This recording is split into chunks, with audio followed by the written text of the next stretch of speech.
Whenever the administration seems to be having trouble with Iraq in terms of its message, al-Qaeda comes front and center. This was the president on Tuesday talking about al-Qaeda in Iraq. There's a lot of sectarian violence taking place, fomented, in my opinion, because of these attacks by al-Qaeda, causing people to seek reprisal. And yet when the director of the Defense Intelligence Agency 2 weeks ago testified before Congress, this is his exact testimony. Attacks by terrorist groups like al-Qaeda in Iraq account for only a fraction of the insurgent violence. Only a fraction. Your own book, Victory in Iraq, says al-Qaeda makes up the smallest enemy group. Why does the president keep bringing up al-Qaeda, al-Qaeda, al-Qaeda, when your own military and your own reports say that they're the smallest component of the enemy? Because it's true, Tim. It's true what? It's true.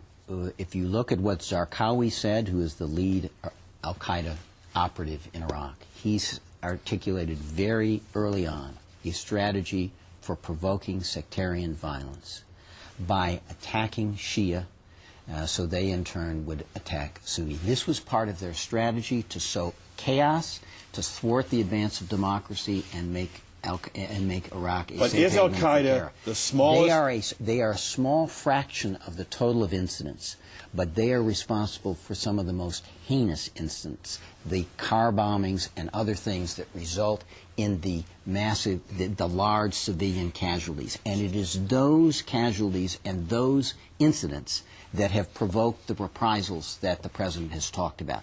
It's very important for the American people to understand that there is a key al-Qaeda piece in all of this. And that is why one of the principal responsibilities we have, challenges we have, is to deal with al-Qaeda in Iraq.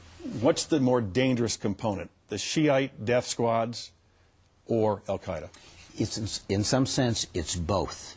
The efforts by al-Qaeda have provoked a Shia response that is taking form of the death squads. And what I think was very important is when you hear Prime Minister Maliki, he is talking about the need for a rule of law in Iraq, that the police and the army can only report to the Iraqi government, and those forces, whether they be Sunni, Shia, or other groups that operate outside the law and kill innocent civilians, need to be brought under the law. And he said very clearly it is the responsibility of the Iraqi government to do that. We can help them.